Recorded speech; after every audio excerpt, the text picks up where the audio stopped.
with liberty and justice for all.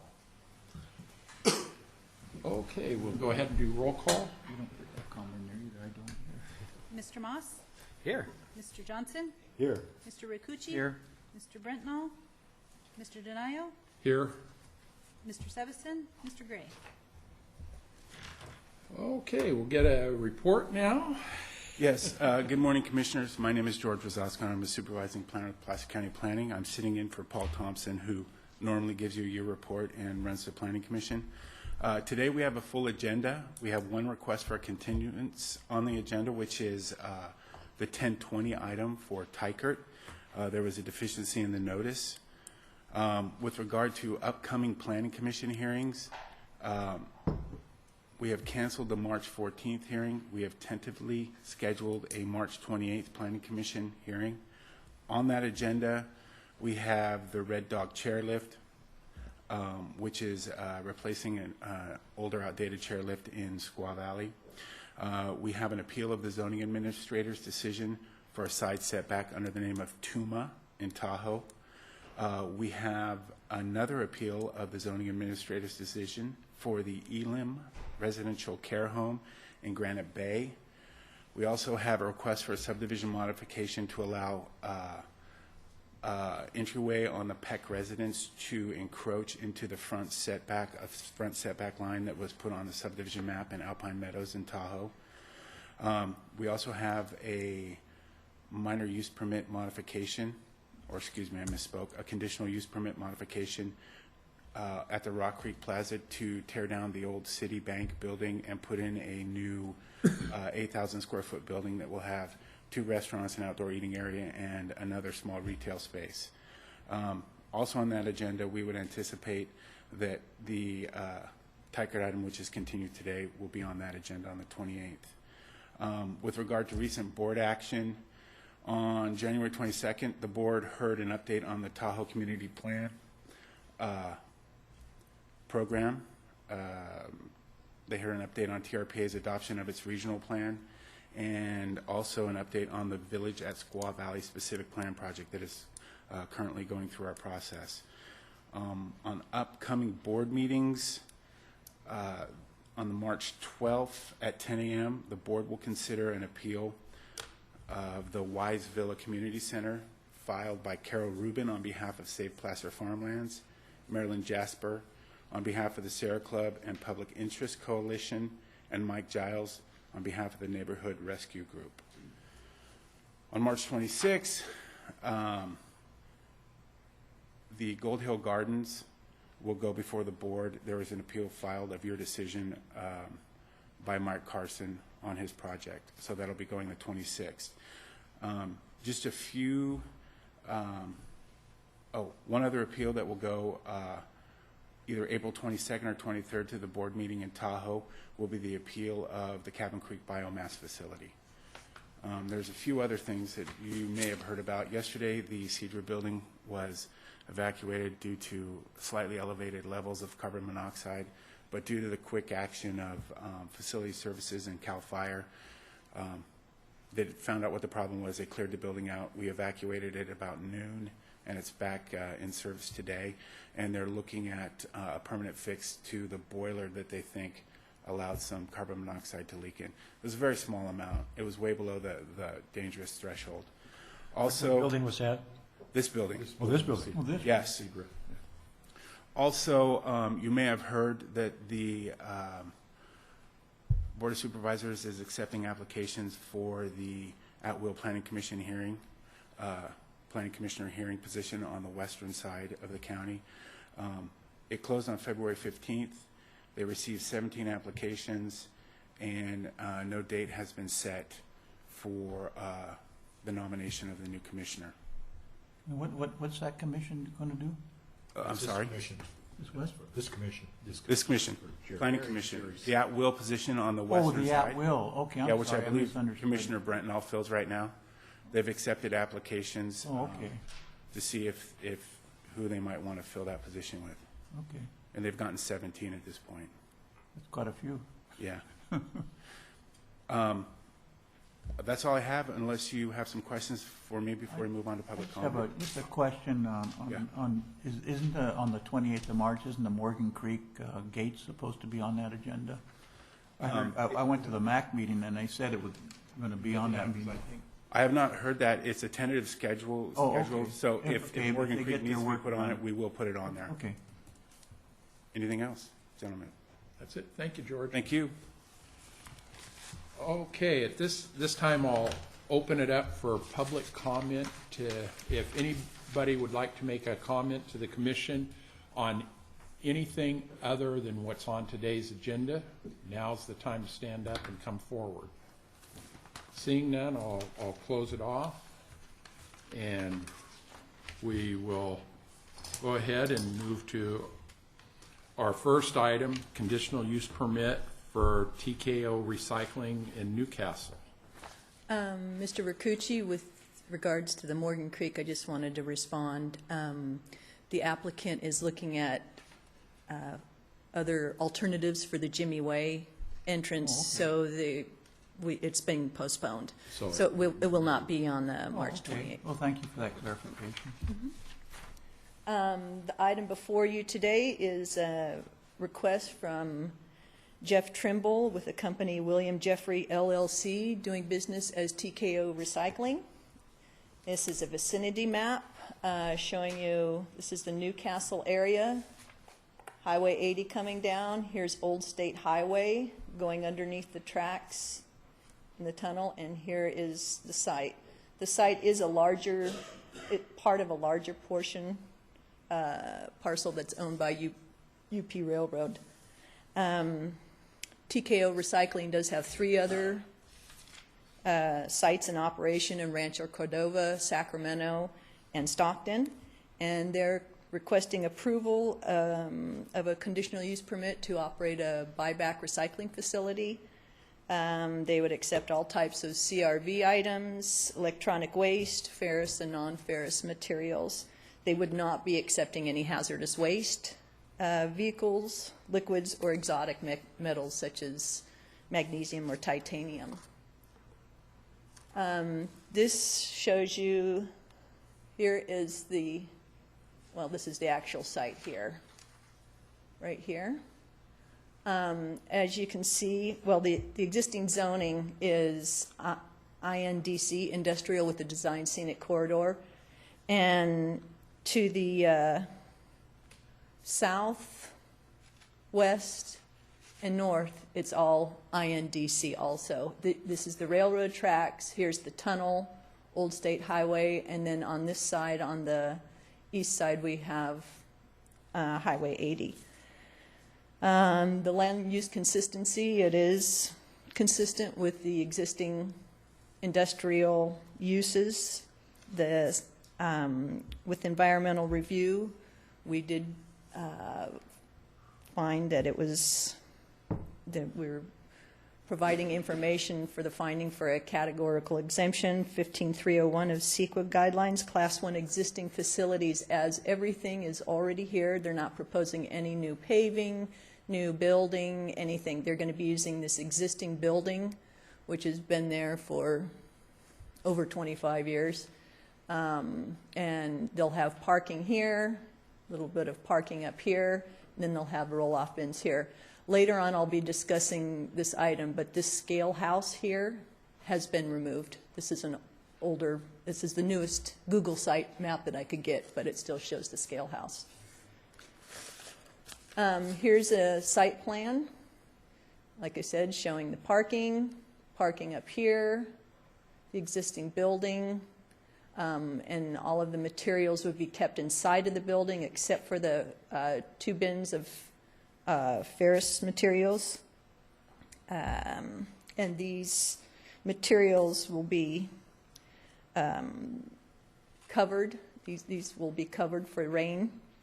And as they fill up and as anything inside fills up, it will be transported off-site, and the applicants are proposing probably 2 to 3 times per week for shipping off of material. This is showing an encroachment. Here's the tunnel, and looking the other way, Here's their encroachment here. Item did go before the Newcastle Ophir MAC on February 21st, and MAC unanimously approved recommendation of the project, but they did have concerns. One member had concerns of sight distance coming out of the facility towards the tunnel, and they were requesting additional signage or some other device to warn patrons coming out to make sure to look carefully this way. According to the owner of the building, who is here today, he's not aware of a traffic accident within the last 25 years from anybody coming out and getting into an accident from anybody coming this way. Additionally, like I said before, the scale house has been removed, so that additionally improves sight distance. I got a couple pictures here. This is their existing TKO facility in Stockton. This is the window where patrons come up and they do their transactions. Picture here of the inside bins with material inside the bins. These are the scales that are used. Here's the entrance photos existing, what it looks like today. And you can see the scale house has been removed.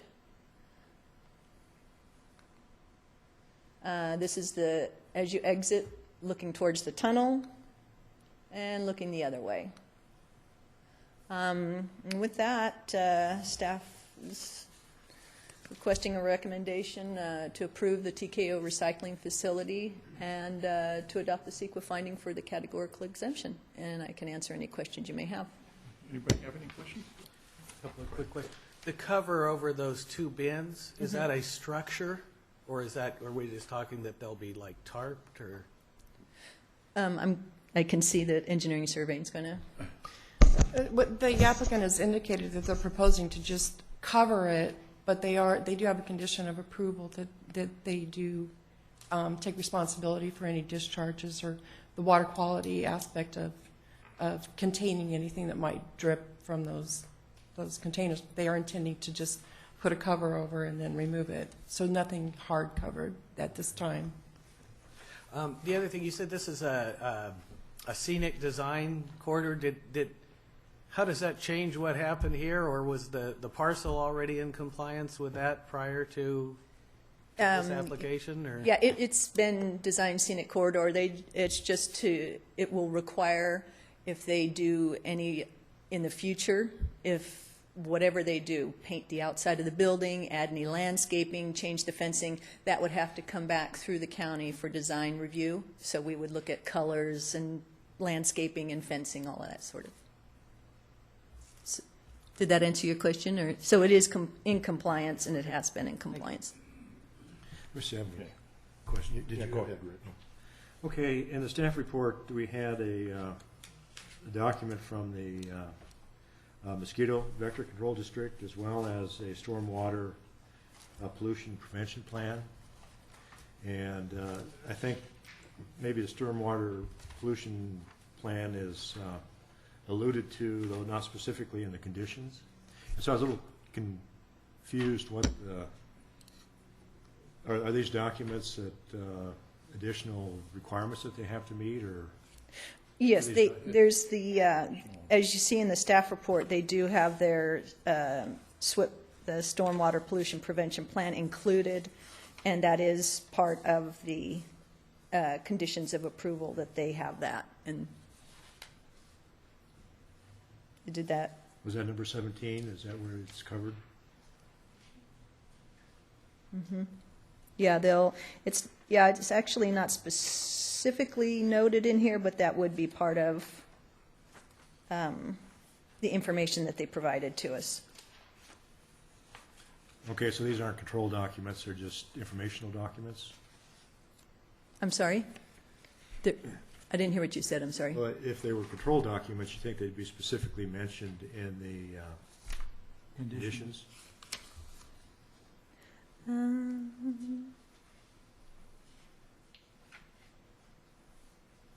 Well, it is part of the business plan for environmental health. It also has to deal with that. Yeah, it isn't, the SWIP isn't mentioned specifically, but it is provided, I guess, more for additional information at this time to show that they are responding to the SWIP provisions.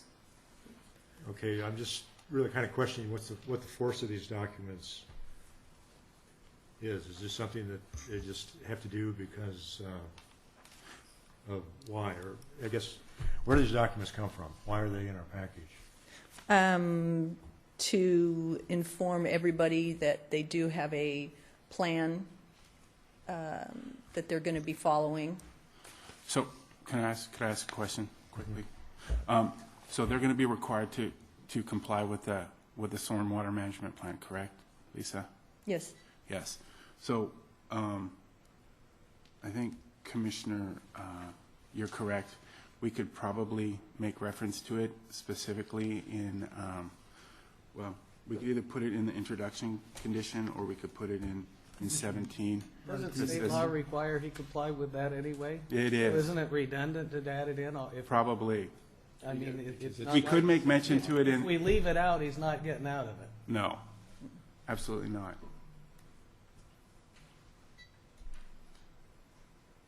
Okay, yeah. The document itself doesn't have a signature or...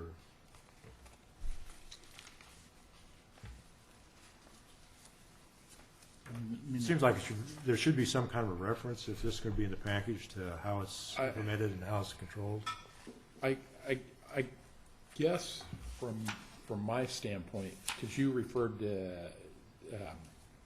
condition 17, if you put if you just took out the word if, where it said best management practices are required by the DPW for control of urban runoff pollutants, then any hazardous materials collected shall be disposed of in accordance with all applicable hazardous materials laws and regulations, is then any underlying document which Would be- SWIP is part of that. Okay.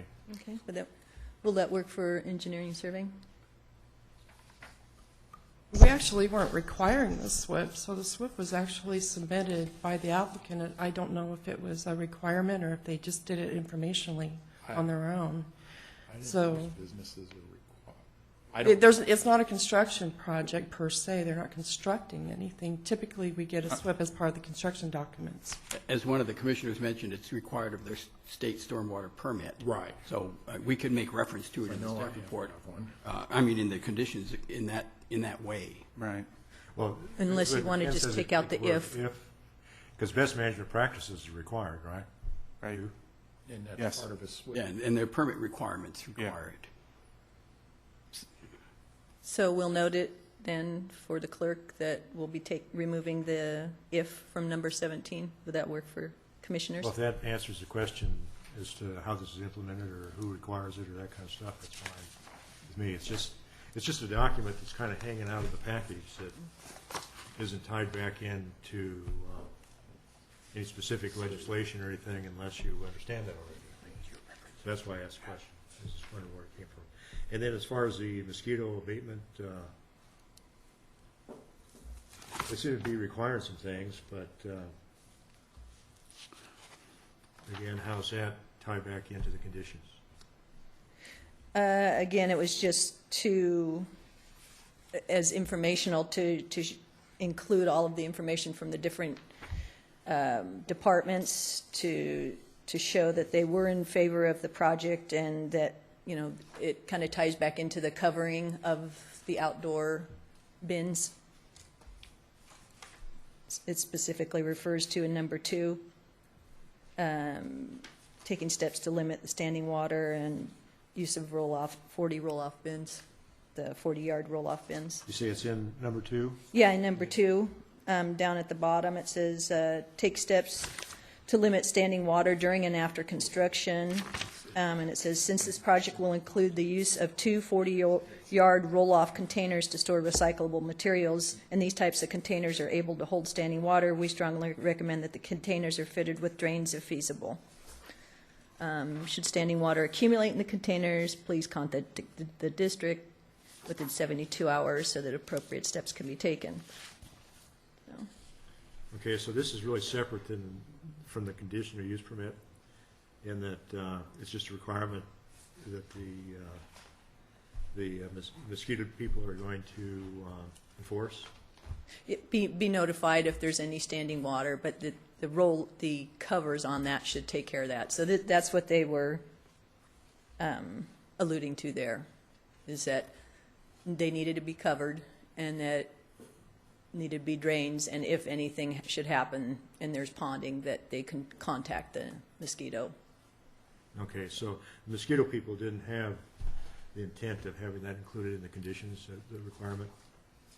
Is that? Not to my knowledge, no, because they were, no. So it's just advisory? Probably.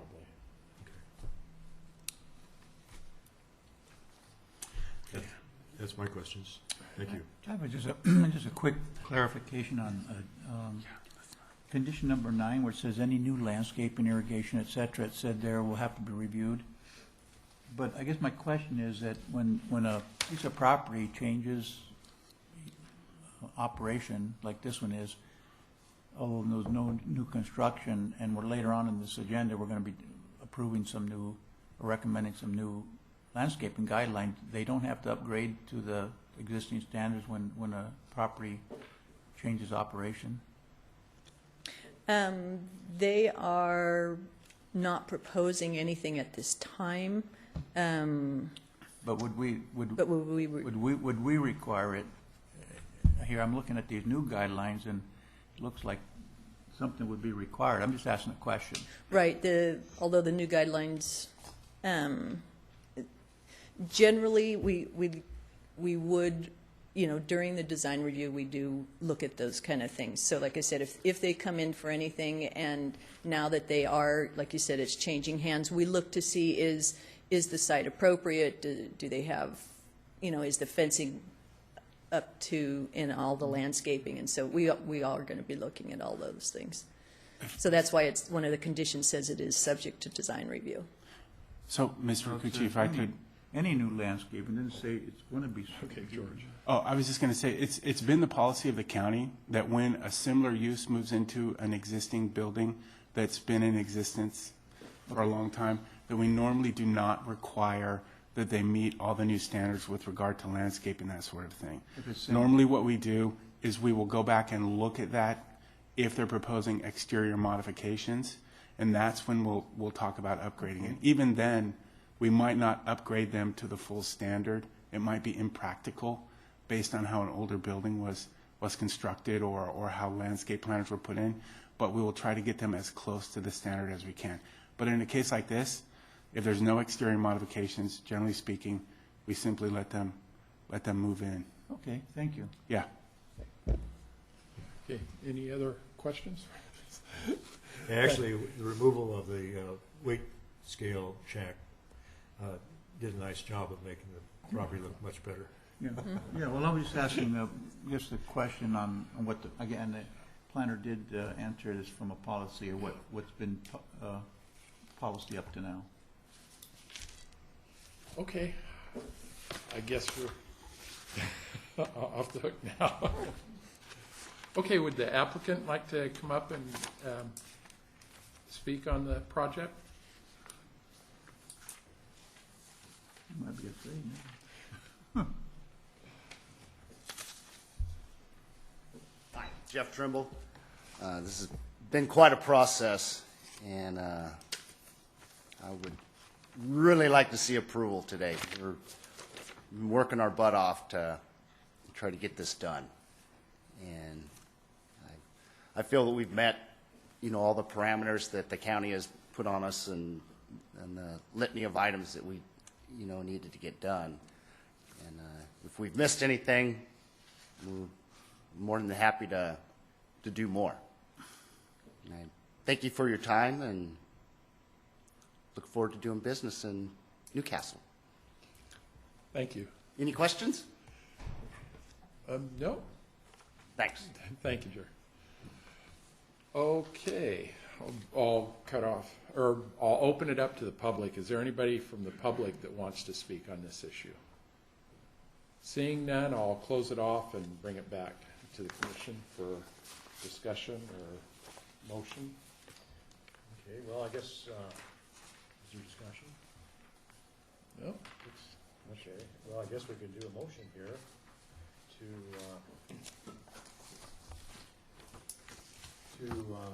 approve the conditional use permit for this project, BCPA 20130006, subject to the findings, CEQ findings of the project's categorically exempt, and the statements under the conditional use permit, as well as the conditions in the document.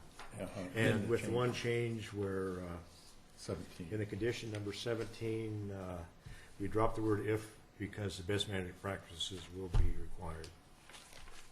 I second that. Okay, have a motion second. All in favor say aye. Aye. Aye. Looks like motion carried unanimously. And if anybody wants to appeal, it's 10 calendar days and the appeal fee is $529. Thank you. And Jerry, would you like to keep the landscape or, these documents I don't know, for future use if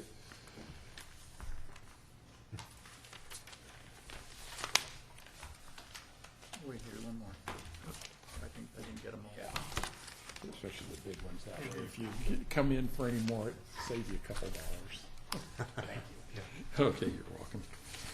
Okay, moving on to our 1020 item, extension of time, conditional use permit and variance for Tiger Aggregate Facility. I make the motion that we continue it. Second. Okay, we've got a motion second. All in favor say aye. Aye. Aye. Looks like I take got it it. we didn't need to allow any public comment on behalf of. Looks like we're the only ones in here. Okay. Is there anybody that wants to appeal this decision? All right, now we're ahead of schedule. Yeah, now we got 15 minutes. Now you gotta wait. You're too efficient. It's easy. We should have had you before now.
Okay. Okay, well, go ahead and we'll start our second item, 1020 item, third item. Our 1045 item, Placer County Housing Element Update. Chris?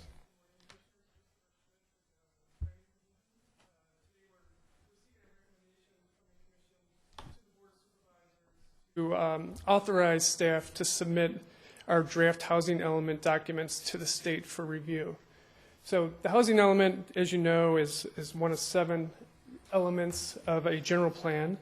We last updated it in 2009, and we're back updating it again a little sooner than we anticipated because of changes in state law. The state sets that schedule. There was a recent state law that was passed that it changed it from being every 5 years to now every 8 years, but we're caught in the cycle, so we're actually doing it more. But the bad news is we're doing it sooner than we had thought. The good news is we won't have to do it again until another 8 years, so 2021. So we're required to look at all the existing and projected housing needs of all economic segments of the community. And it's also unique that the state actually reviews it for compliance with state housing law. So we put together a team. We're working with a consultant, Mintier Harnish. Several departments have helped us, and also a group of stakeholders. We've been meeting since last August internally, and also we had a workshop back in October last fall to hear from the providers of what can the county do to either smooth the approval of affordable housing, make it easier, and also make it more affordable. And also we had to do an exercise, which I'll get to in a moment, about making sure we have adequate sites for affordable housing throughout the county. So we have the draft background report and the policy document out, which is what we're reviewing today. That will be submitted to the state. We've been taking it around to the different MACs. I think we've been to 8 MACs so far, and here we are before you this morning. The housing element, like I said, has 2 sections, a background report. It's a lot of demographics. It's actually pretty thick, includes a land inventory, which I'll get into. We have to look at what are the county's constraints on affordable housing, and we have to evaluate our existing housing element, the goals and policies, and our old element. Are they working? Can they be changed? Should we delete some because they've been completed? Should we have new programs and policies? And those policies are contained in the policy document, which is a separate document, which will become part of the general plan once it's adopted. So there's 2 key tasks when we update the housing element. We have to ensure we have adequate sites, both vacant land and approved projects, and we have to take measures to promote affordable housing development. That's either regulatory incentives, fee reductions, or removing constraints. Something like the zoning ordinance may not permit a certain type of housing. So we have to look at those type of issues. The regional housing needs allocation starts at the state level. The California Housing and Community Development Department gives the region a number, which is the number of units they anticipate being built in the planning period, which is between 2013 and 2021. The Sacramento Area Council of Governments breaks it up by jurisdiction, so everyone in the region is now updating their housing element. The counties get numbers, and then the individual municipalities. So unincorporated Placer County, it's anticipated we'll have 5,031 new units built in the county between 2013 and 2021. And that's unincorporated area. So besides those numbers, they also give us goals for the number of those units that should be affordable, very low, low, and moderate. And that total affordable number is 3,258. So what we have to show to the state that we have either approved projects that are going to have affordable housing, which means they're deed restricted, or we have vacant land that can accommodate affordable housing. And those are usually your multifamily sites and also commercial sites that allow multifamily residential, and also specific plan areas that call for higher density housing. So when we inventoried all our land in the county, we have enough acreage or approved projects for 9,062 units, which is well above the target of 3,258. So that's one thing the state will be looking at.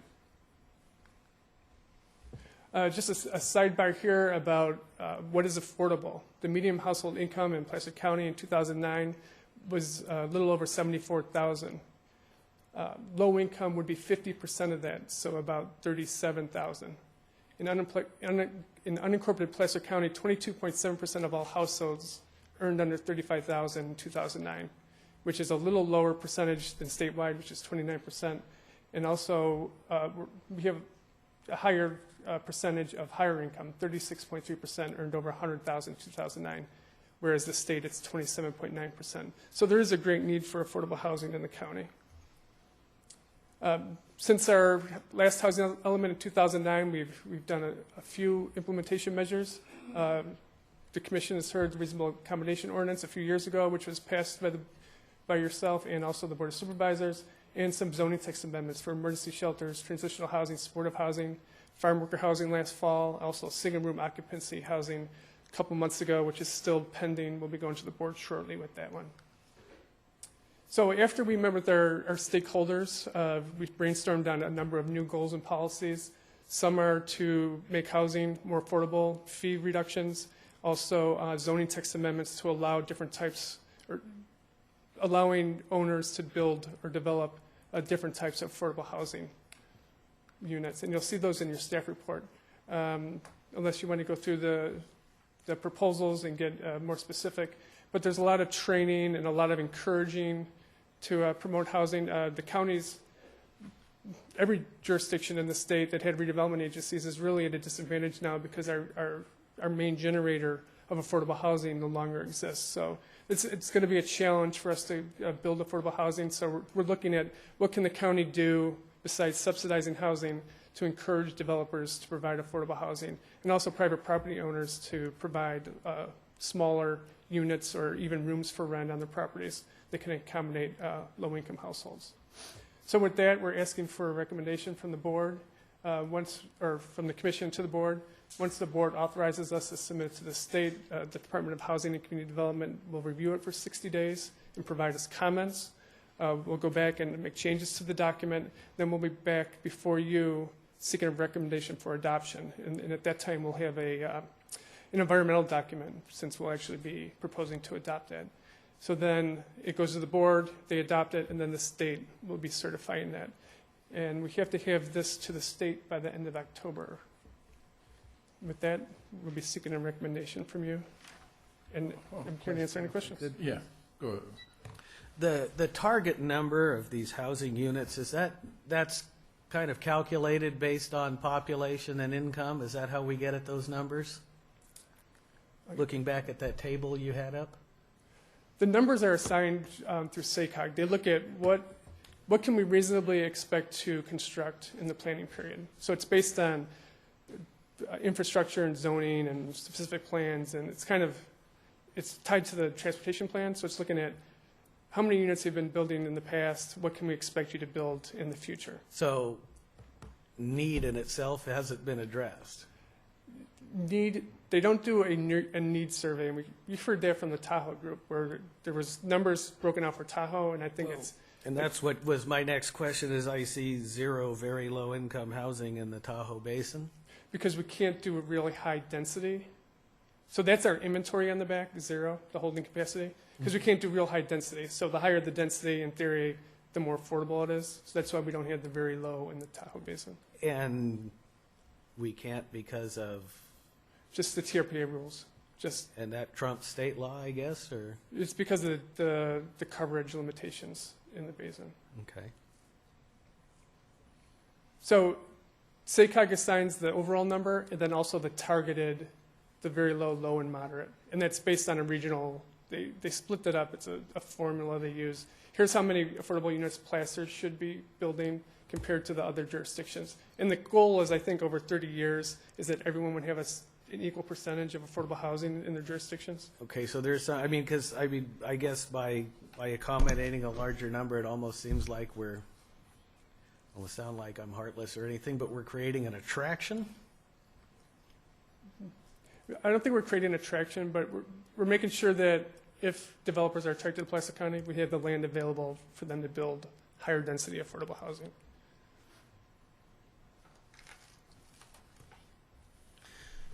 Let me see, back to the basin.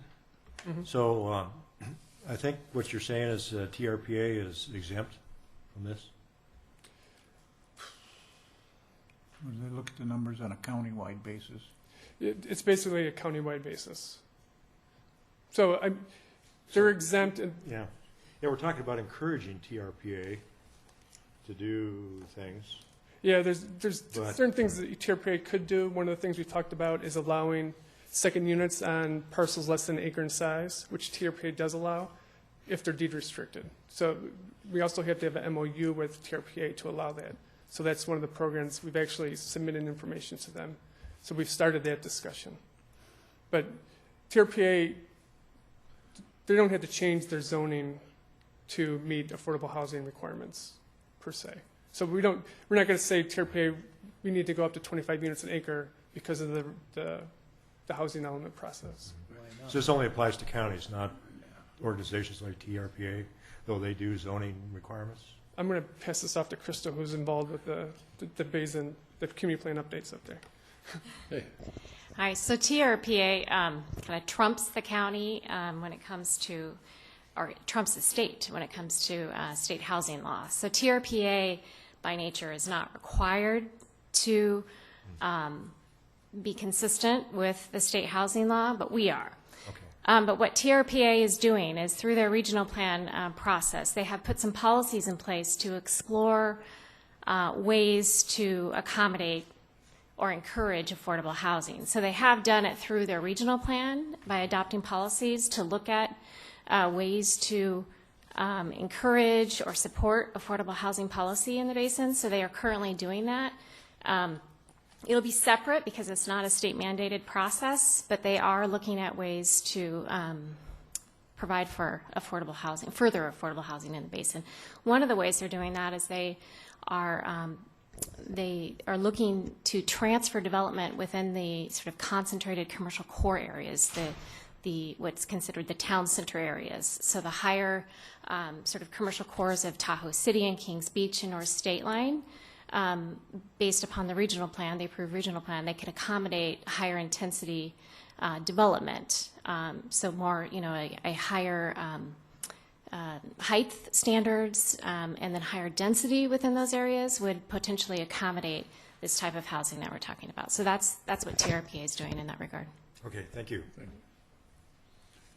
Okay, any other questions? I guess maybe one just thought when I was reviewing this, it looks like it's a very well-prepared document, and from your presentation, it sounds like you've involved the public quite a bit in it and everything. But I guess I'm wondering, now this is a draft plan, and it goes down to the state, and they review it and then give us comments back that we probably have to include in the plan. Mm-hmm. I guess, what's our experience with the state? Do they normally, maybe it's not the right word, nitpick the document or add a lot of stuff, or do, I mean, Our last, if we send a good document down there, because there's a lot of requirements in it, and there's a lot of extra dollars from the general fund that the county is going to have to come up with, and positions and requirements for super committees that review this, and even CEO has to, oversee a committee. So, I mean, a lot of requirements here. And so I guess I'm just kind of wondering, if you go in with a good plan, do you basically get it back, or what's your experience with that? Our experience with HCD has been very good. We had minimal comments on our 2009 plan, so we're not making a whole lot of changes. Mm-hmm. We're eliminating some programs that we finished and things that just aren't practical anymore, and some new programs. But other jurisdictions have gone through the grinder. I don't anticipate this document will get, we're going to get comments, but I don't think they're going to be substantial. Mm-hmm. At least So we're not anticipating. it's in the county's benefit to go in with a good document, good prepared, well prepared. Exactly. Okay. They're going to look for compliance with state law. Have you done what you promised to in the past? Mm-hmm. And are you actually building affordable housing, or is affordable housing getting built in your county? Okay. It's those communities that make it really difficult to build affordable housing is what they really scrutinize heavily. Mm-hmm. Okay, well, thank you. Okay. One more Thank you. question, if I could. Go please. ahead. The deed restriction that's referenced, What is the wording on that, or how is that restricted? Deed restrictions, we have a bunch of them through, usually with redevelopment, and they're typically between 30 and 50 years. And they basically said, it runs with the units in the property, and it'll be deed restricted to affordable housing, and it'll be thresholds, like certain percentage of medium income, and broken out by low income, very low income, there's extremely low income. And those numbers are continually redefined. Right, and then based there's, on current the conditions. county has a monitoring role. So we actually asked the property owner to submit on an annual basis who are the units rented to and at what rent levels. So we'll actually, they can even ask for lease agreements if the county wants that. So there is a monitoring, we do have a staff person from redevelopment that has that role with the planning division today. Thank you. The TRPA units would be forever. There's no, it's not 30 or 50, it runs with the unit. So they're unique. Okay. I don't have a question, just a comment. It seems like this 278%, it just struck me as that's awfully high. I didn't realize that the county had been doing that good of a job, I guess, to making sure that we have this regional housing needs allocation number covered, but it seems like it's awful high. I know you mentioned other jurisdictions. I think Roseland's having trouble meeting their RENA numbers, or it complained about it, it grumbled about it, and I thought the county would, I guess, know why I thought that, but that they would have a trouble making it too, but you have 278%. A lot of our units, this 5,053, holding capacity on vacant land residential designations, a lot of those are in specific plans. So 10% affordable in Placer Vineyards is 1,600 units of the 16,000. So we can count those because those are required through the development agreement. Okay. So that's how our specific plans are really carrying a lot of the weight. We don't have a lot of multifamily vacant land. And then our commercial sites, you can do 20 units an acre, so we can count those too. Okay, thank you. Thank you. Any other questions? Go. The county shall adopt a zoning text amendment to remove the notification requirements for reasonable accommodation applications. It's one of those programs that we promised to look at because there was some thought that notifying neighbors was overly burdensome. You might have been on the commission when this was passed. Unless you're a neighbor, I guess. Unless you're a neighbor. So, I mean, the whole purpose of that is to streamline approval of, say, a handicapped ramp and a front setback. And the thought was, if you're notifying neighbors, you're starting up a process, and it's defeating the purpose of a streamlined approval. So it's something we promised to look at. It's not saying that we're going to absolutely do it. Actually, it's a shell word in there. Well, we can bring it forward. It's up to the board and the planning commission whether they want to make changes to that. So I think is it shall consider? Shall adopt. Shall adopt. Well, we might be over-promising on that one. Change that to a may.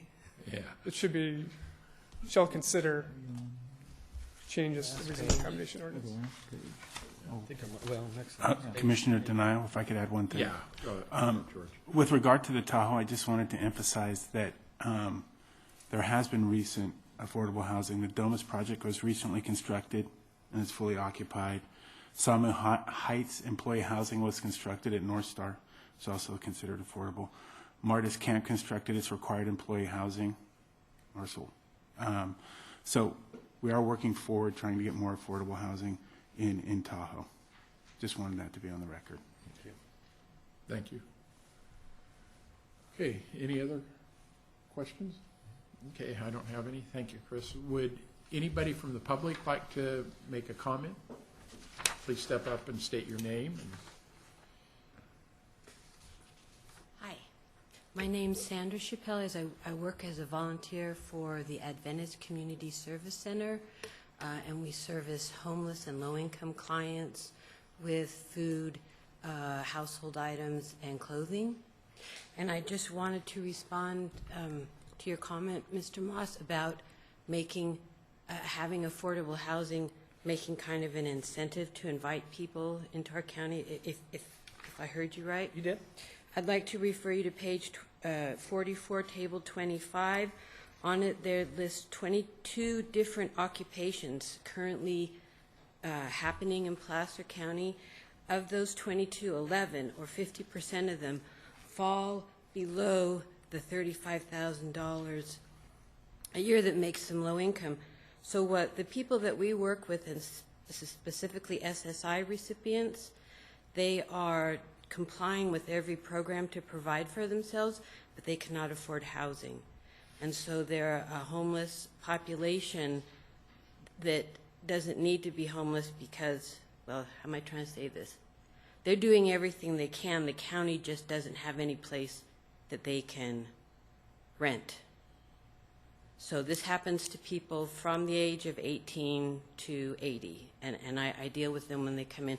And we also serve a lot of people who are working full-time who fall into these categories, who currently live in Placer County and have lived here all their lives, and are working full-time, but still fall below that $35,000 a year. And I guess the point I was getting at, just as a response, is more that we meet the needs of those we have in our county already, as opposed to creating competition from others outside the county coming in for those same pieces. Right, and I guess my concern is we are not currently meeting those needs in Placer County, and I deal with it every week, and it's very troubling to see people who have worked all their lives but received an injury and so are on disability and therefore are homeless because they can't afford any place to live in our county. Thank you. Thank you. Is there anyone else from the audience there? Come on up. David Wiltsey, Weimar, Applegate, Colfax, Mac, and also the 5th District Representative on the Older Adult Advisory Commission, and also a member of a small senior advocacy group based in the Mid-Placer Foothill area called the Senior Living Group. I come before you every 4 years to complain about the housing element, and mercifully, it'll be another 8 years, I guess, before I reappear, so you won't have to listen to my spiel again. I find it sad that the housing element over the years has become such a narrow and robotic exercise in statistic juggling and promises to the state back and forth to do things that probably won't be achieved. I really do not feel that this was the original intent of the housing element, and I wish the housing element could get back to really examining the totality of housing as a socioeconomic phenomenon in our county. Once again, this housing element will undoubtedly satisfy the State Housing and Community Development Agency. But are you satisfied that you fully understand housing needs as they exist and as they will progress over the next 8 years? I think it's sad that the housing element has become such an internal game rather than an exercise in really exploring housing conditions and housing needs in our county and then responding intelligently with creative approaches. Looking only at the senior aspects of things, the whole subject of senior housing is extremely complex and is a mounting problem.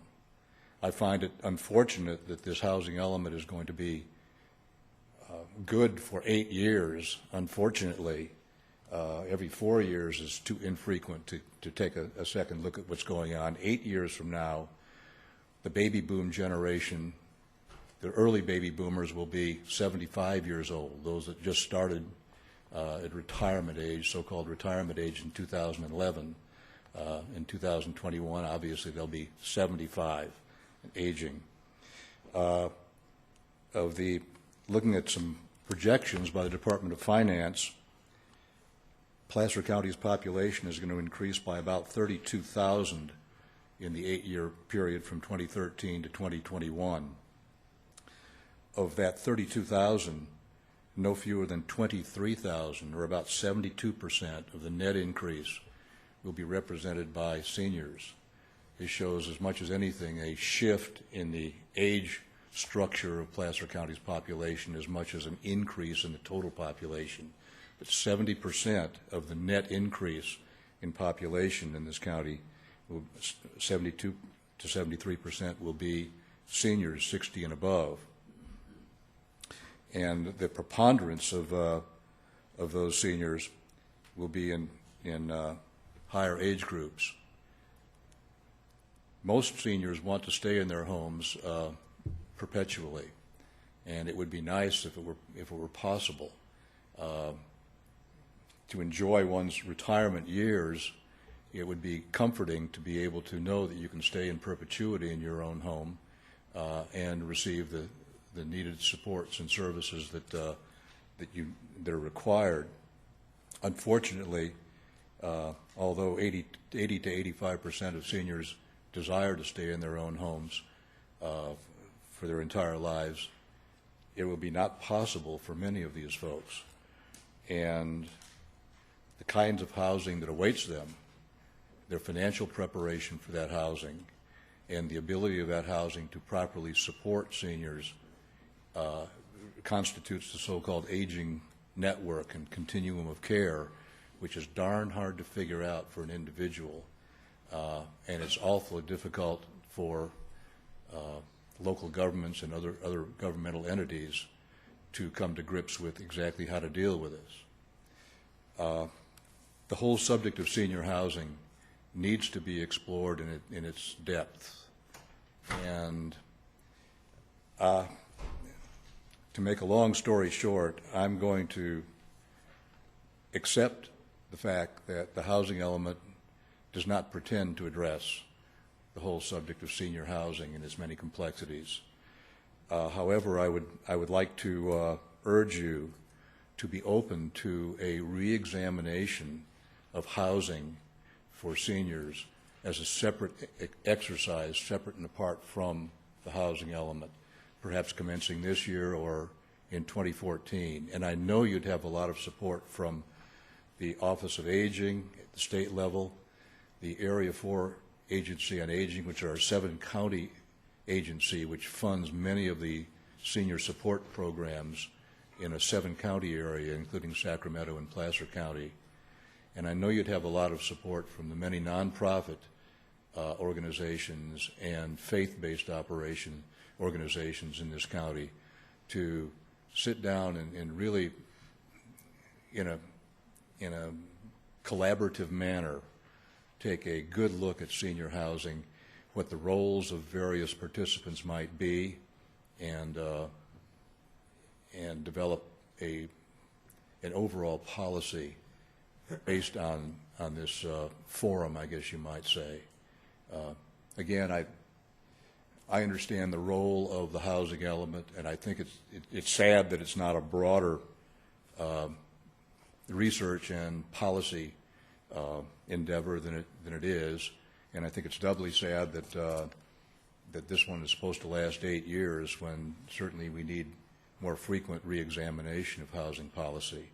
But again, I would ask that you consider the possibility of looking at senior housing as a separate subject entirely. And I thank you very much. Thank you. Okay, is there anyone else from the public that would like to make a comment? Seeing none, I'll cut it off and bring it back to the commission for discussion or action.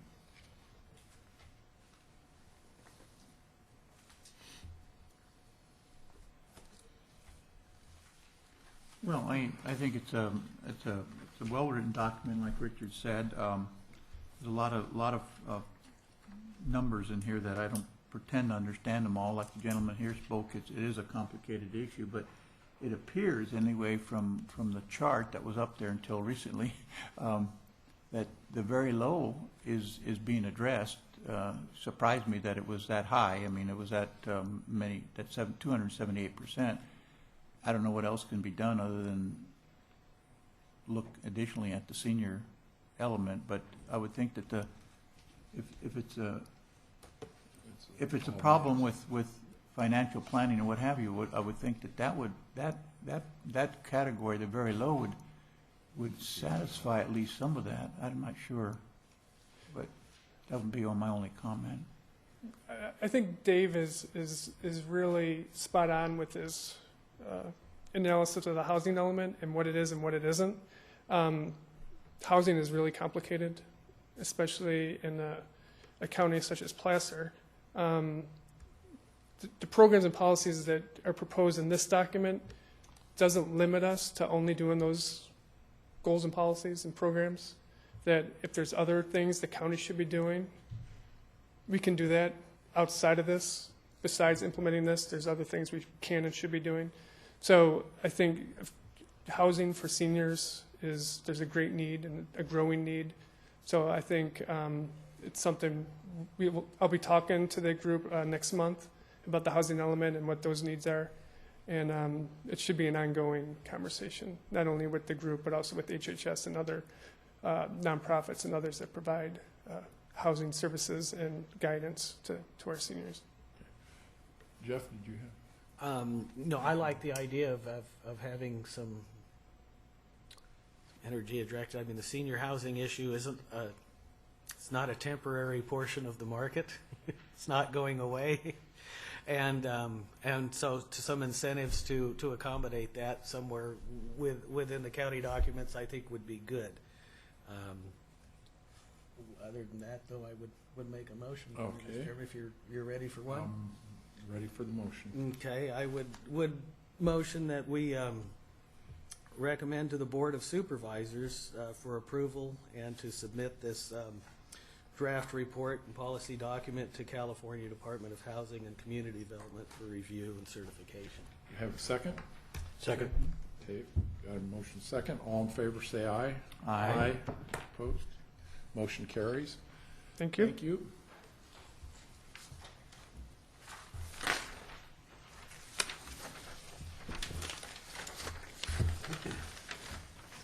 Okay, go on to item number 4, landscape design guidelines. And Chris, I guess you're up on this one too. Yes, putting on my green hat today. We're asking the Planning Commission to provide a recommendation to the board that they adopt revised landscape design guidelines. Our old guidelines were prepared in 1993 with a small revision in 94. They're clearly out of date. The document's not all that useful. It's got black and white photos, not a lot of images. It's not very comprehensive. We've also had the whole landscape thinking has changed since then. There's new defensible space requirements, water conservation guidelines. There's a new awareness about conserving our precious water, and stormwater management technology has evolved since our document was prepared. So prepared in 94, I think shortly after it was adopted, there was a desire to update it, and we're finally getting around to that. So the guidelines that have been provided to you apply to all discretionary approval projects. So projects basically that come before you for approval have to comply with this document. We're excluding single-family homes because we normally don't review those. They don't need special approvals. Agricultural and open space uses don't apply. And specific plan areas, and also some of the community plans have specific landscape guidelines. So this wouldn't apply to those. Those documents would trump our landscape guidelines. So the intended users is for basically everybody, county staff, developers and their consultants, Planning Commission, the MACs, the Board of Supervisors, and most importantly, the public. So it basically is going to lay out what our expectations are for landscaping in these discretionary projects. So it provides general and specific guidelines for landscape plan design and installation, but it also is flexible enough that developers can provide us something and we'll review it if it's consistent with what we're trying to achieve in landscapes. And we also want to ensure that the review process is fair and consistent. So this document will basically set the parameters of here's what we're looking for. It's hard to argue with what's in here. So it's going to give them upfront information about what we want to see in landscape design. I'll go through just a summary of some of the requirements that are found in here based on topic. Landscape design, we're looking for minimum 15% of a site landscaped. That's not a change, it's actually in our zoning ordinance. We want to encourage existing vegetation on a site to be preserved, specifically trees. And new into this document is we set standards for planting sizes at time of installation. So instead of saying plant a tree here, we're asking for 15-gallon or larger typically. We want to see a landscape that looks pretty full and somewhat mature at the time of planting, not little stubby, I call them lollipop trees, and some little small shrubs when it's planted, and we're going to wait 15 years for it to actually look good. A lot of discussion about parking lot design. We're trying to get away from this and encourage this. So I think most of us agree that a lot of our parking lots throughout the county aren't that all attractive. A lot of the trees in those lots are small and don't provide any shade whatsoever. So some new standards of encouraging more trees, bigger planting areas, which is a big hindrance to tree growth. Right now we allow 5 square foot by 5 square, which isn't enough for a tree to grow. So you'll see some new encouragement to provide larger planting areas. You'll also see a requirement that we're aiming for 50% shading in parking lots within 15 years of planting. So we're going to ask developers to calculate this, which is a fairly easy calculation, as you can see here, is show us 50% shading. And we're also asking for planting areas every 10 parking stalls, which is what's in the zoning ordinance today, and 8-foot wide planter, as I said, instead of the 5. Parking lot design continued, looking for pedestrian connections where appropriate between the street and the building fronts, as you can see here, a walkway through the parking lot instead of having people walk down the drive lanes. Internal circulation with landscaping, as you can see here, and also screening of drive-throughs when you're adjacent to a street, as depicted in that picture. Streetscaping, looking for planting strips along streets with street trees, standards for 20 to 30 foot spacing on the street trees. That's basically your residential streets. The spacing is dictated by what species is selected. And then also some guidelines for median landscaping where we allow medians. A discussion about neighborhood entries, what type of material should be used, lighting and type of landscaping there. Wait, that last slide, what's understated entry features are desirable? What's that mean? Something along this line instead of grand arches. Oh, okay. Pillars. Okay, just to kind of something like a lot of lighting, low profile kind of thing. Yeah. Keep it natural looking. So here's some good examples. These are both in Granite Bay. Stone, low profile, lots of landscaping. On this one, not so much landscaping here. It almost looks like they chiseled the sign out of the granite. Yeah, okay, thank you. And the sign ordinance would still apply to those type of signs. So we're not changing that. Discussion about fencing and screening, what type of fencing we're encouraging, also the landscaping in front of the fencing, so we show some good examples of that. The type of landscape, or the type of screens we don't allow, we don't want timbers, railroad ties, sheep pilings, chain link fence, razor wire even.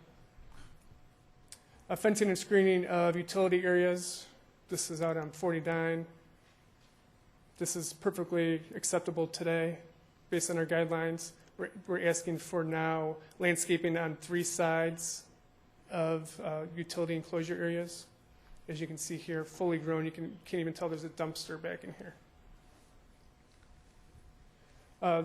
General discussion about tree preservation. We want to encourage the trees to be preserved on site. So some guidelines about staying out of the critical root zones of trees, which is basically beyond what we require today, which is fencing at the drip line. So there's also some discussion on preserving oak trees, which are important in Placer County. There's a discussion about planting and maintenance, irrigation requirements, very specific diagram about planting, how trees should be planted and staked, which is, we see a lot of improperly planted trees in a lot of our developments, so this would be new. And also encouraging xeriscaping, so planting plants that don't need a lot of water. Stormwater management, this is evolving throughout the country, trying to get water out of ditches and out of storm drains and back into the ground, either in parking lots or off streets. So we encourage bioswales, rain barrels, permanent pavement, living or green roofs. And that's going to be all voluntary today, but I think state law is gradually changing, and a lot of this stuff is going to be required. So we start that discussion, and this will be a living document, so when the state law changes, we can update our documents. And then a general discussion about defensible space. So this isn't going to supersede anything that CDF requires, but we just talk about it as defensible safe standards in the wildland urban interface areas. And then also on the back of the document, a list of trees that we like, that are acceptable for street trees, and then also a bunch of trees that we don't like, that they've got problems with roots or fruit, or they do damage to sidewalks, etc. So a list of good trees and then bad plants, and some are invasive, so the comprehensive list. So implementation of the document is basically going to be up to the Planning Services Division. We'll have the primary role. And then if anyone, the requirements of this basically will be tied into a design review. And if they don't like those requirements, there's already a appeal process through to the board and also the Planning Commission. So that's how these will be implemented. So with that, we're asking for a recommendation from you to the Board of Soups to adopt a negative declaration, and there isn't a small errata sheet. There was a mistake in the neg deck, and also a recommendation to the board to actually adopt by resolution the guidelines that would replace our dated 1994 landscape guidelines. And with that, I'll answer any questions. Chris, I've got probably a couple questions. When you first started out, you mentioned there was a list of like 3 or 4 things that the document wanted to accomplish, and one of them, I think, was the bioretention. It was like the first or second slide. And I noticed in the document, when you got back to some of the design guidelines and stuff, it was actually in the back of the document versus the front of the document, and you made the comment like for water treatment on parking lots and stuff when they come in. Now it's voluntary, but it's just about to the point of being something that's probably going to be required. Mm-hmm. How, I guess my question is, from a planning standpoint, if I came in with a project and I wanted to just comply with the first part of it and not do any water retention, but, and bioretention management, and you could tell me, okay, on your project, I think you need to do this and condition it that way. I mean, is that what's going to happen today? Since we don't have the teeth in here to say you must do this, can only say we encourage you to do this. I think a lot of their discharge permits are going to dictate what kind of what they're going to propose at this point. But I think when the state law changes, it's going to be mandatory. Because I guess I'm just wondering, looking at it and just knowing from what I've gone through on stormwater management, that I'm just wondering if you should put that up to the front, and then in a lot of your examples and stuff, show it. Because I look at the parking lots, like you say, okay, we could approve this today, but really it's not what's going to be approved tomorrow, or probably not really what you're looking for. Right. No, I agree. I mean, we would strongly encourage the applicant to do those alternative ways of handling the stormwater. We can't require it yet unless we actually change we'd have to work with engineering, surveying, and others to actually implement those. You must do this. Well, and I guess I'm just saying moving it up more to the front, because that is a big impact on anybody coming in, and if they were looking at this, they'd just see the first part of it and then say okay and do a submittal and spend a ton of money designing something that potentially you could say, look, for the size and scope of this project, we want better, bioretention in your parking lot, instead of the curbs, we want everything to go through a bioretention in the landscape area, and it changes the complete design of what you have in the front versus what's probably coming. I think the private sector is getting more enlightened with these things, and there's more examples of these being implemented. So I think developers are more comfortable doing these types of treatments. So I think it's gaining greater acceptance, and I think the smart developers would start implementing these now, knowing it's coming in the future. So if you're going to do it once, you might as well do it right. Yeah, versus. And why wait until the state mandates it? Well, I guess I'm just saying, maybe instead of 11, put it up sort of the front when you make the comments. Okay. Not that you really change. I mean, they can still do what is allowable today, but at least it gives them more. When they open the guidelines and stuff, they're looking at more of the latest technology stuff, and make their decision from that. Good point. I've got a few, if I could. Go ahead. Go for it. The 50% shading and the screening of undesirable in this, I understand the intent of that, but what I see as somebody who manages properties is that all that wonderful landscaping then makes the commercial establishments behind them invisible, and then out come the A-frame signs and the lawn signs and the extras and the guys doing this with the little signs and all that. I think we need to put some kind of provision in there while maintaining the visibility of the establishment behind these criterias or something, so that we recognize that most people, especially in commercial occupations, location is the value. Visibility is the value, and then 5 years down the road, they're out there at night cutting trees down. Well, that's a good point, because there's always a conflict between trees and visibility of storefronts. Takes planning, proper maintenance of the tree, trim them up, plant bigger trees so that they're not blocking the sight line to the signs that's on a facade. Just the spacing of your signage. I think they can be mitigated if it's done properly. But it is a good point that trees can block signage. And I think we need to kind of recognize that the allowances would be to maintain some visibility in there. Another concern, 3 sides of landscaping around a dumpster enclosure. The picture you had, Christopher, looked great, and it definitely was an improvement over the other dumpster enclosures.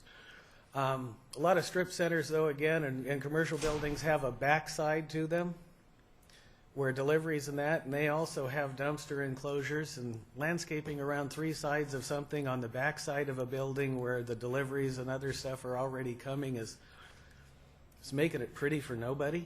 Yeah.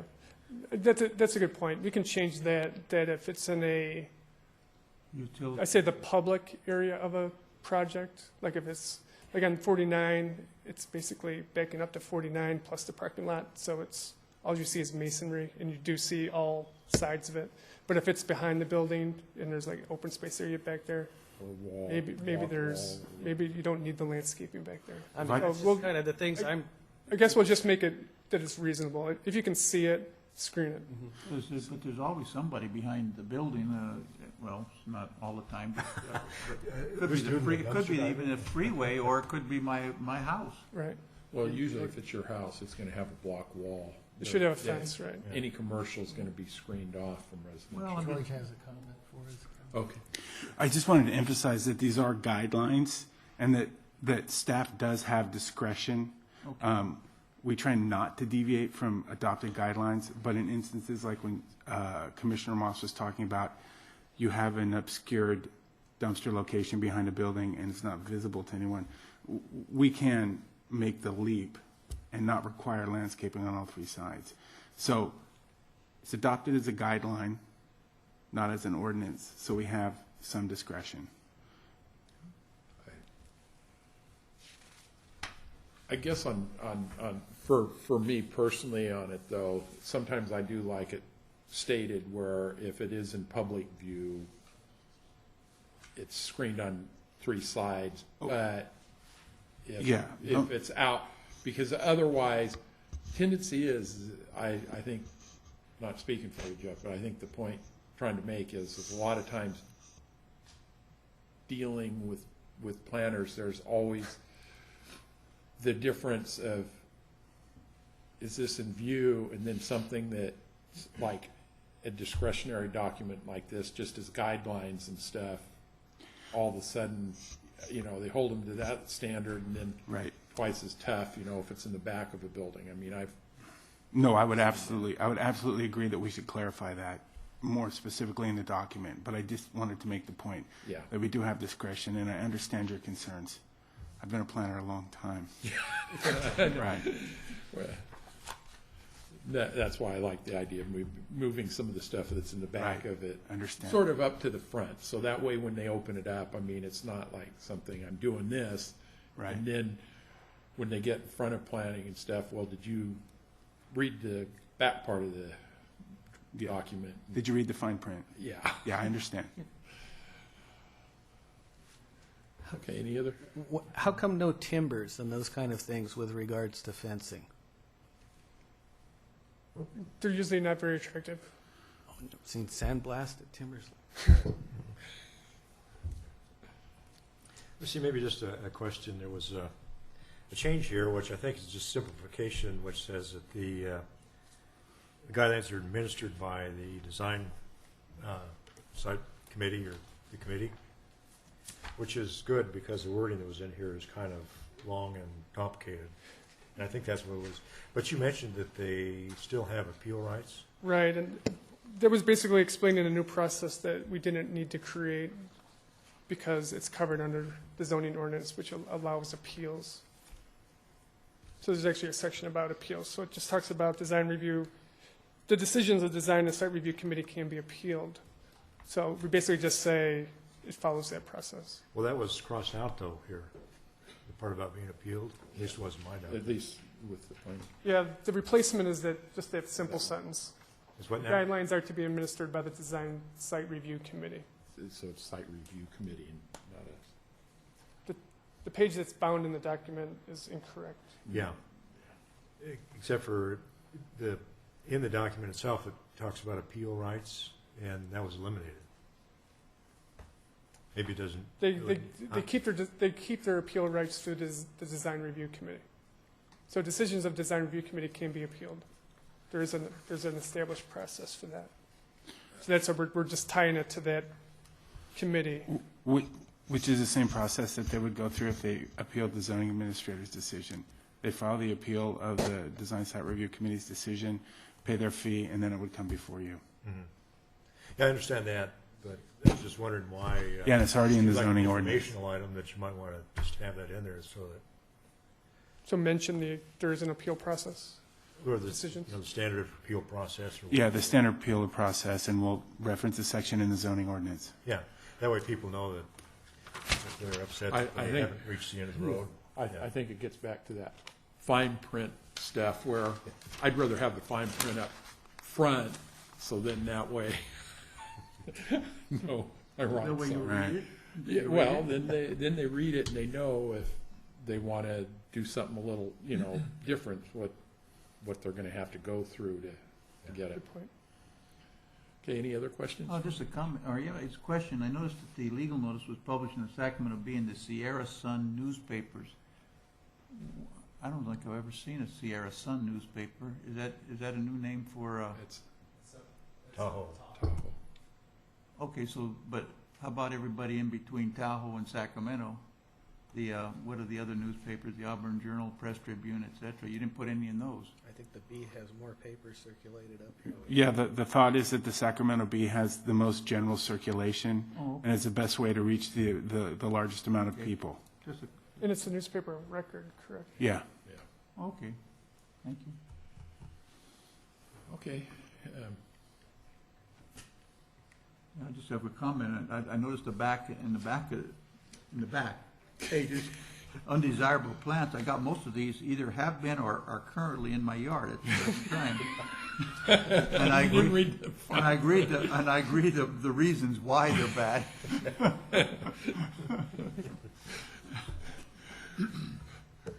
Okay,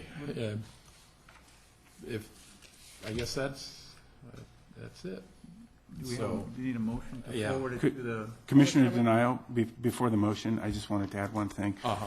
I just wanted to reiterate, so I understand as we move forward, that the things that you were concerned about and you might want to consider putting into a motion is that you wanted the design guidelines to intimate that while we are requiring more landscaping with regard to shading and that sort of thing, that we do it in such a way that it maintains visibility for the businesses. Right. Also, a caveat of some kind that says, for instance, if you have dumpsters or things that are not visible, that we don't apply the stringent guideline if they were within area that is visible. And I think there was a third one, that we referenced the standard appeal process in the design guidelines. We reference it more specifically back to the zoning ordinance. Oh, and that the smart growth practices such as bioswales and that sort of thing, that we move that to a forward position. So those four things that we can take forward, if you so choose, as part of your motion. Well, are we looking for a motion? Yep. Oh, is that what you're looking at? I guess, well. Okay, so we, the motion is that we support the planning, the forwarding of these guidelines to the Board of Supervisors. As modified. As modified. And, but what else are we doing? We're adopting the negative declaration, including the rata sheet and the modifications we talked about. And we're adopting the resolution, adopting the landscape design guidelines subject to the findings and the staff report. Under the question, you're not actually adopting the environmental document. We're recommending. You're just recommending. Yeah, we're recommending. To the supervisor. Yeah. Recommend the supervisors adopt, as our motion indicates. Exactly. And with the changes as mentioned by George, I would second that motion. Okay, all those in favor, say aye. Aye. Aye. Any opposed? Motion carries. Thank you. Thank you. Good feedback.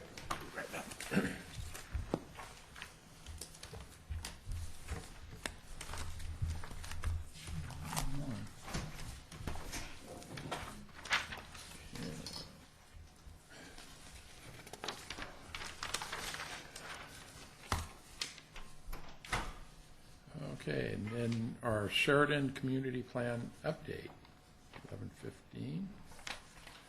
Okay, Jennifer.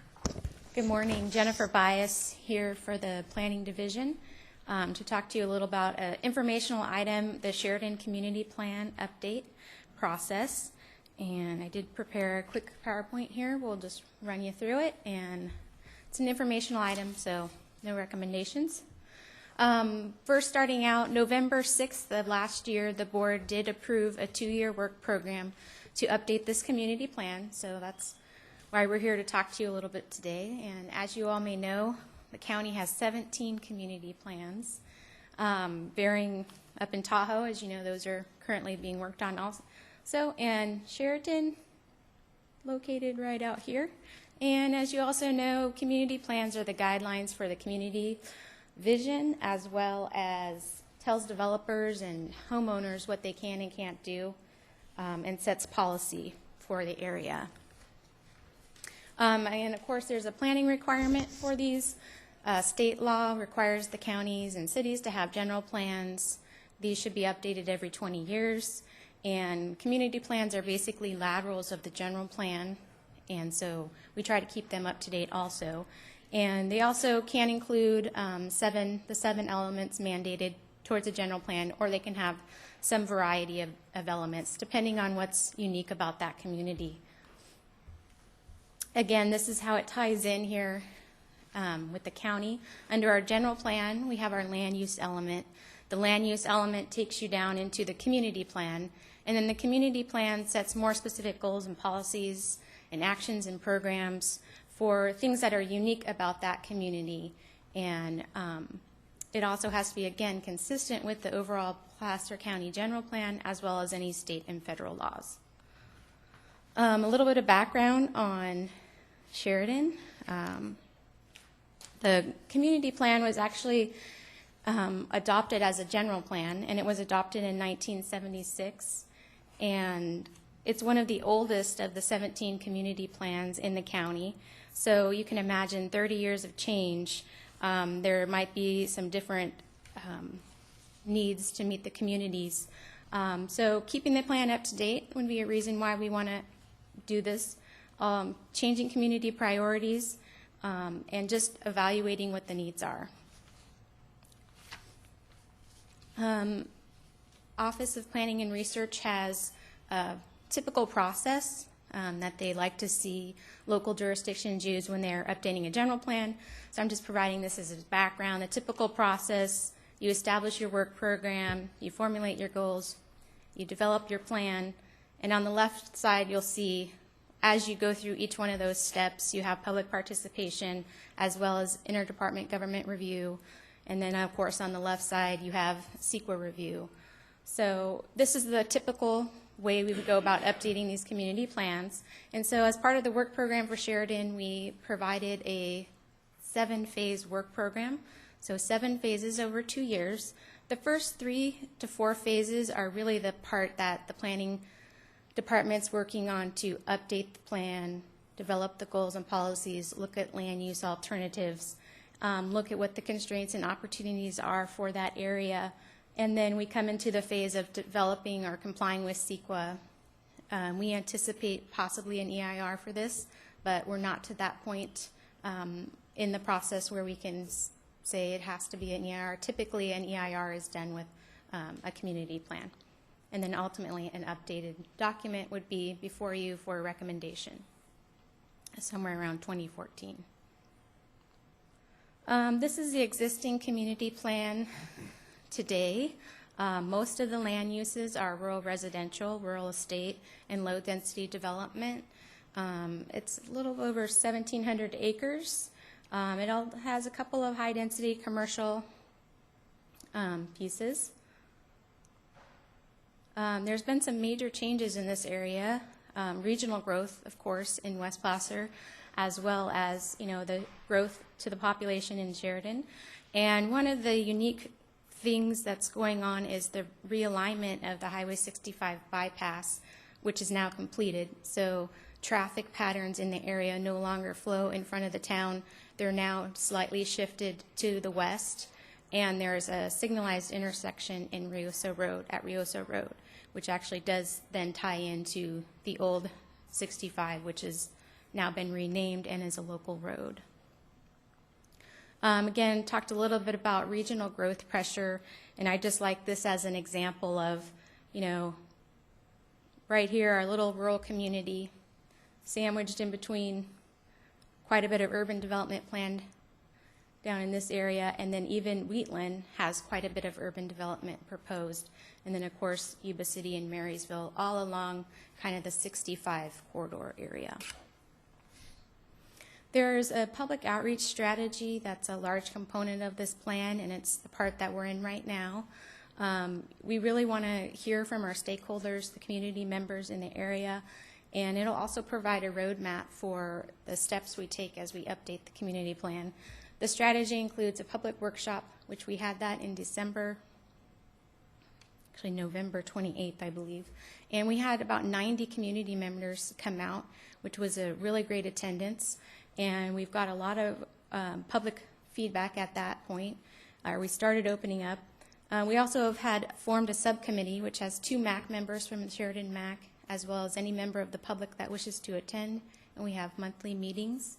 And we've also developed a community survey that was mailed out to all of the addresses within the existing community plan. And then we also expanded the boundary to cover the existing MAC boundary area with that community plan.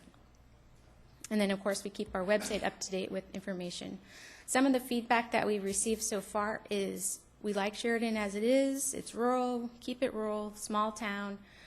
If you're going to consider changes, keep the changes within the existing town site, and maybe some small tweaks along the commercial corridor, and maybe look at something around the new interchange, the new Riosa Road interchange.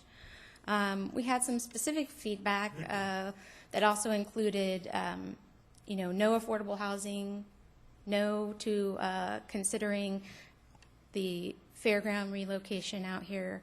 So, and some of the community concerns have to do a lot with sheriff services, medical marijuana growth. So we did receive some negative, more code enforcement for community cleanup.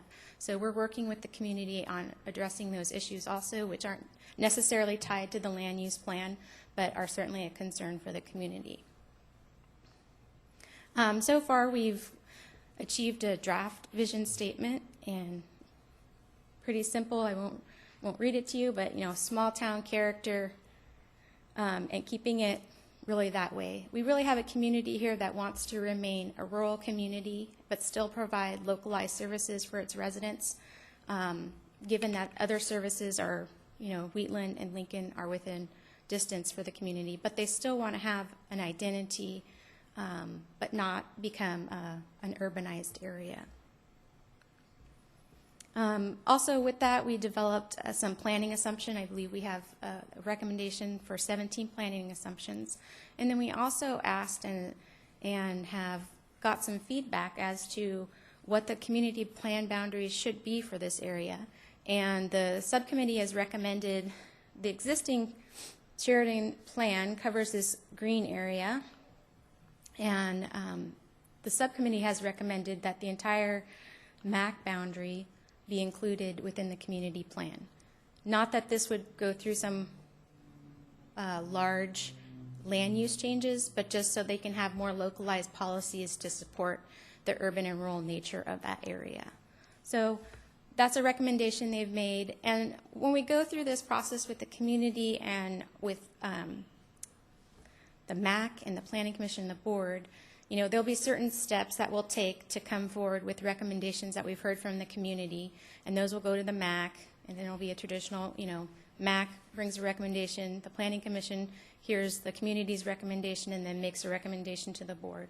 Today, we're just here to tell you, hey, this is going on. We want you to be aware that this work program's going on, and then to hear kind of some of the initial feedback of what's going on. So in 6 months, when we're here knocking on your door saying, we need a recommendation from you, you're like, well, we haven't heard anything about this. So we want you to be aware this is going on. And, it's a 2-year process. So the next steps, we're continuing our public outreach efforts. We're gathering more information and data. And we're going to work on developing a land use plan, as well as an updated community plan with goals and policies. And all of that will be back, again, through the process, goes to the MAC, comes to you. Envision we'll have a community plan with goals and policies, and possibly 2 to 3 land use alternatives that might come forward for recommendation and consideration. And then that will lead then into now we can get a start on the CEQA document. So we'll probably do the land use alternatives to come to you for consideration. So that way when we do our CEQA compliance, we actually have a solid project description and we know which land use alternative that has been recommended by the community, the Planning Commission, and the board. So I think that's it. Yeah. Okay. Yeah, reading through this, I get the impression that one of the major issues out in the Sheridan area is related to water and sewer. Yes, and it has been one of the major issues for that area. And I don't know if they can unhide my slide for me back there, but there's a graphic that I had and it's hidden. Doesn't look like, I think it's the last slide, but it's the CSA for this area. And so the county does operate the CSA Zone 6, I believe. And there's quite a history behind this town site and the development and sewer and water supply has been a challenge in that the clay pan is so high in this area that getting sewage disposal on site is quite challenging. And then that puts you into a public system, and then getting the public system, funding a public system is costly. So The good news is that recently there were some funds received, and they have done upgrades to the existing wastewater treatment plant ponds, and they've modified how they're treating that sewer, and can continue. I think they have 70 new hookups for that area, but in the future, depending on what the changes are out there, and we actually have funds in our work program to look specifically at sewer and water issues in this area, to study based on what land use alternative comes out, how sewer and water could be supplied. And one of the challenges, and it exists today, and it'll probably continue to exist as we go through this, is getting any kind of public sewer and water to the west side of Highway 65 is very challenging because of the costs to go underneath the highway. And the amount of land that is available on that side of the highway, there probably is, it's the cost benefit. How much is it going to cost to run that, and how much land over there is zoned to pay for it when you only need, a couple of fixtures functioning on that side, given the amount of land that's zoned. So it's going to be one of those areas. In fact, this is going to be one of the things we're talking about in March with the subcommittee, is the existing wastewater and sewer plant, and then the public, and then what the future could look like and what's reasonable. Do they have access to NID treated water now, or currently? They do. We actually have a public well system out there, so there's 3 public wells out there, and I believe NID provides surface water for like agriculture purposes, but the main town site has access to public water. And who administers the public water there? That's our CSA. So it's the county service area, Okay. so it's all ran by the county. Okay. So really, it's sort of a limited growth area, limited by the water. Well, and it's always one of those things you ask yourself as a planner and as a community is, one drives the other. The costs of it making the improvements have to be paid for by the amount of new development or some other way. So the question gets into when you ask for what kind of, just building a road, building a sewer pipeline, who's going to pay for that? So what is the benefit? Is the benefit enough to increase the amount of zoning over here to spread it across enough units to allow for the improvement or not? So it's kind of one of those balancing acts, and it's uniquely challenging for rural communities that, because it's a rural community, but it struggles with that high clay pan. Even doing septic out there is incredibly challenging. So usually you can, if you rural, usually you're on a septic, but even a septic won't allow you, won't meet it, so you're required to hook up to the public. And then for new commercial to come in there, they have to be on public, right? Correct. The policy has been and will continue to be that commercial needs to hook up to public sewer and water. There's been some, as I understand it, there's been some businesses out there that have gotten variances to the standard, but that's due to the businesses that are proposed are mostly warehouse, and they have like maybe 1 or 2 employees. So, but anything that would generate any kind of food, a service station with, toilet facilities as well as any kind of food would be required to hook up. And so that's the struggle with that side of Highway 65. If they come into the existing town site where there is some commercial zoning, there's opportunity there for that area to potentially provide the localized services that the community desires and be able to hook up to public sewer and water. Just another thing, just kind of, the fairgrounds issue, it seems like it's a little complicated. I guess Roseville would like to see that go away. Yeah, and I did kind of brush through that. And there was quite a bit of discussion when we went to the board last year with this work program about the Fairgrounds Relocation. And initially, kind of the planning department was saying, well, we're looking at Sheridan as an opportunity area. Our Sunset Industrial Community Plan has this, opportunity area zoning, or it's actually a community plan designation that if the fairgrounds were to relocate, here's an area they could consider. So the planning department was kind of like, hey, this might be an opportunity that the community should consider, and we could do something like we did in the Sunset and have an area designated for a potential future fairgrounds. The community, we haven't really, we asked the initial question through the survey and at the initial workshop, and the answer we heard pretty much 9 out of 10 times was, no, we don't think we want that use here. We don't want the racetrack. But as we went through that process with the board, basically, because we were asking for money to do a study, and the board said, that's a great idea. We need to look at the existing fairgrounds and some of the challenges that we're facing there. Let's let facility services do that and, you know, look at other areas too that could also be a potential relocation if that's what the county is going to look at. So basically we separated the two processes. Facility services is looking at a fairgrounds business plan for the existing site to kind of know what that is, what that facility would be, and then they could potentially consider other sites, the Sunset or, you know, another place proposed. I know Lincoln has an interest in it also. So it was just an opportunity that we put out there for the community. And now the two processes are completely, you know, facility services running that, and we're working just on our community plan update. Yeah, it sounds good to me, because I could imagine myself if I was in that community and felt like the county was forcing. Right, and that's what we heard.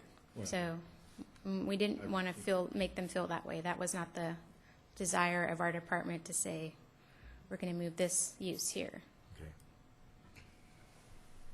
I was impressed that 90 people showed up to that meeting. I was just, Out of, what, you know, 70-something residents, residential? Chris Schmidt is also working on this plan with me, so, you know, we had a lot of discussion about how do we get people here, how do we get them here, and so we were really happy with the turnout, and we've been really happy with the turnout to our subsequent subcommittee meetings. So there's definitely an interest out there in the community. Good. Good. Okay. Thank you. No questions? Thank you. Okay, with that, since it's informational, and that was the last item, We done? well, I guess we're done. Thank you. Meeting's adjourned, huh? Yeah, meeting's adjourned. Okay, good. Good job.